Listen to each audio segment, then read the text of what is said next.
Lolita! Oh, self potato? Sorry. No? Yes, I agree. Like, what a weird assumption to make. The comment she's replying to says, the weird thing is they assume we haven't. Like, nah, bro, I've been dieting and pursuing weight loss since I was 10. I'm sure that we all have come across some thin woman who's like perpetually trying to lose 5 to 10 pounds. And we know those people exist. And yet people are out here thinking that actual fat people have just never thought about it. It's just never crossed our minds to maybe try to lose weight. Like, that's so funny. In the society that we live in, I can almost guarantee you that every single fat person you see on the street has not only tried to lose weight, but probably knows more about dieting and exercise than the average thin person. Should have made a bet you could win. I would take that bet, honestly. What an audacious claim to make, and I know y'all have heard it before because we've watched videos together with other creators saying the same thing. Even the language that they're giving me to work with isn't convincing me that this could be the case. The phrase, I've been dieting and pursuing weight loss since I was 10, gets translated in my brain to, I've never established the fundamentals to build a healthy lifestyle around. I have no idea what I'm doing, but I know I'm doing it really, really well. And please let me also say that I don't blame any child for the circumstances that I know are out of their control. Then when our girl says, in the society we live in, I hear this predication, this assertion that this particular society is the reason you would have the advanced knowledge in weight loss or nutrition. If you lived in another society, then what? Suddenly fat affects the body different, heart disease doesn't exist? No. In a society that promotes dis-ease or disease in their population, by promoting fatness, is not a society I would want to be a part of. Or am I already part of it? Where the hell are we? We are the muses. I mean, I was Josh Safdie's muse when he wrote Uncut Gems. Right. Y'all, these horrendous TikTok mashups are actually becoming a guilty pleasure of mine. That aside, the joke she's making here, if you can't see the screen, is that people who are overweight face real problems like medical and professional discrimination, while people who are thin only ever hear things like eat a burger and they feel so sad about it. I can only imagine that I see so much of this content because smaller people share or defend their experiences on this app, and then the fat acceptance community feels personally attacked by the idea of thin people expressing anything other than how easy life has been for them because of their size. I'm small and I actually listen to their experiences and I empathize with the parts that aren't them just sharing bad science. How do you expect people to take you seriously when you're unwilling to do the same for people who don't look like you? Is it really impossible to consider that the healthcare bias would negatively affect thin people as well? Or impossible to consider that other identities are stigmatized similarly to your own? More so even, depending on what that identity is and how much control you have over it. She likes to appeal to her degree and her credentials a lot on her page, so she's positioning herself as an authority figure in body positivity and fat liberation, then trivializing the experience of everyone with a certain body type. How could you trust this professional unless you were overweight? I found a guy, told me I was a star. Okay, so our girl's actually being pretty funny here. If you can't see the screen, it's a screenshot of her DMs, and it's a man that she's talking to who says the following. Ugh. I guess I'm not the top 10% of males. Women only go for the top 10% of males. Women prefer being a single mother with a kid of a high-value male over being married with a low-value male. Side note, if you watched one of my videos from last week, this is the language that I was talking about from the quote, nice girls or nice guys. The, I've got the opposite sex all figured out, you all only want this or that, this language. Anyways, next our guy says, now let's talk about you. You are a white girl with green-blue eyes. So if you were skinny, you would be a hot white girl. 50% of the human population would be your literal slaves. But you chose cakes instead? Why? And then we see the audio here that she's dubbed where it says, I found a guy, told me I was a star. And I just love that. Like, definitely make a joke out of this. Hopefully we all know that this is a bad look on anyone to start off a conversation telling someone the way all men, women, or people are is not gonna build a bridge. That aside, I legitimately sympathize with her having to read a comment like this about choosing cakes over world domination. But imagine being what this guy thinks of as the ideal, a blonde-haired, blue-eyed, skinny goddess. I'm not saying that he could hide this personality of his, but some people can when they're trying to court a potential partner. So these red flags may have taken a lot longer to pop up.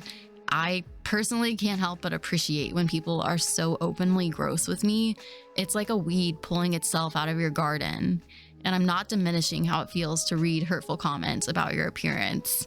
Just saying, I wouldn't want this guy to find me attractive and treat me like he would an attractive girl, because this is still a part of him. At least I'm not ugly on the inside. I'm gonna read you your rights. If you have any questions, you tell me, okay? Sure, just be. She captioned her video, realizing that I'm going to be either fat or miserably fighting for my life to lose weight for the rest of my silly little life. If I had $1 for every time I'd ever said or thought this in my life, I'd be able to retire. This is a joke about how millennials and Gen Z will never retire, but it's also just like so sad that that has gone through my head and is going through your head and goes through a lot of people's heads. When I've had this thought, and when I have this thought, because I still do sometimes, I ask myself, what is the thing that you would rather be dead than? Because it's not really fat. It wouldn't be fat if fat didn't mean a whole bunch of other things. So for me, it's mostly been unattractive. And man, how f***ed up is it that we would rather die than be considered unattractive? Couldn't agree more. How f***ed up is it that we would rather die and end our lives tomorrow than continue to live it in a body that was not society's beauty standard? How f***ed up is it that we would rather die than be fat? A word that means nothing inherently negative. A word that refers to a body size, not a moral station, not an attractiveness level, not a marker of health. Okay, it's not healthy. All right, please, no more. So next time you have this thought or this feeling, take a step back, ask yourself what you're really afraid of, because it's not being fat, it's being what you think fat means. And ask yourself, what would have to change in the world to make the prospect of living in a larger body not literally a fate worse than death?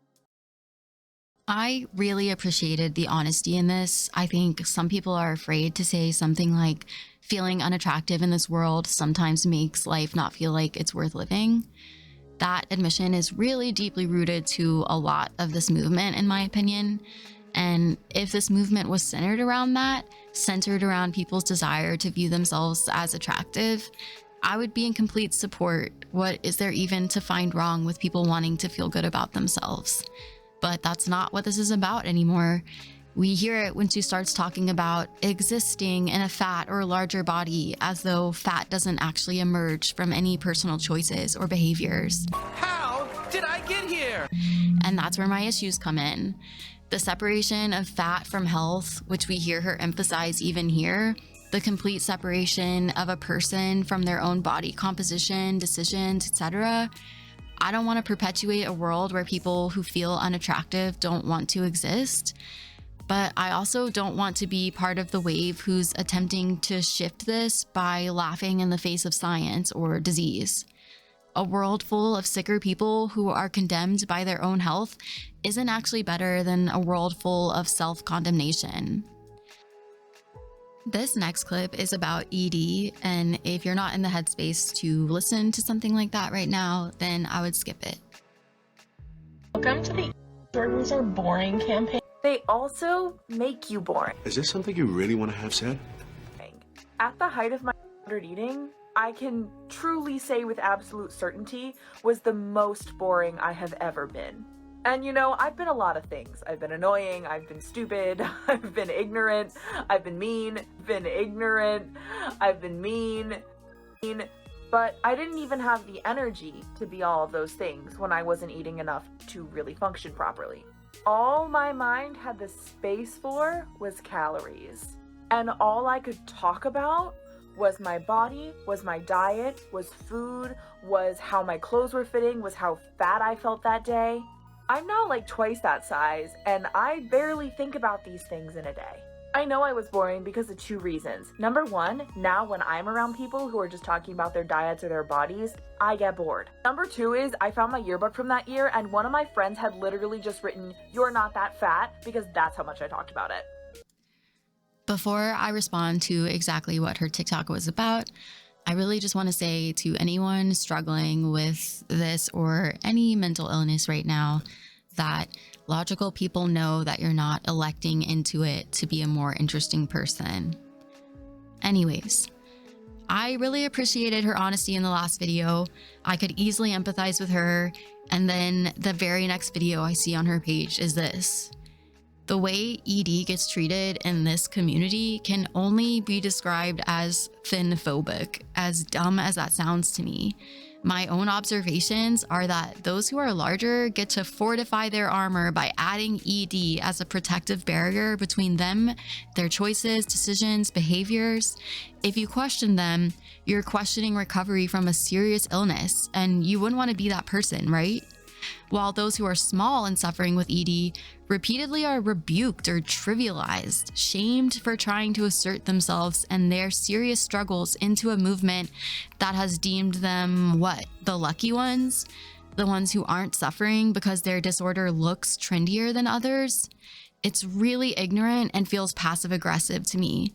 And honestly, it's really repulsive. It makes me feel like I want more distance between myself and the ideology that would compel someone to come online and tell people that their mental illness is boring.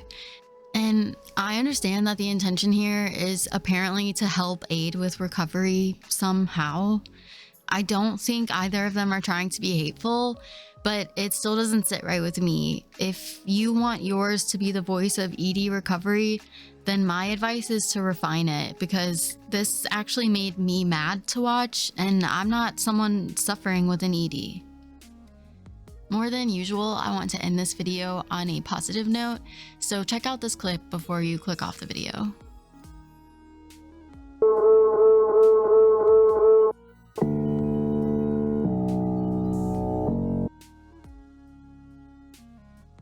That has to be one of the most dramatic before and afters I've ever seen, and his smile says it all. Really, really cool. If you can't see the screen right now, come back just to watch this clip. Seriously. Thank you so much for making it to the end. If you're still here, let me know what you thought down below, or just say hi if you want to just say hi. I like that too. I'm gonna see you all in the next video. Until then, take care.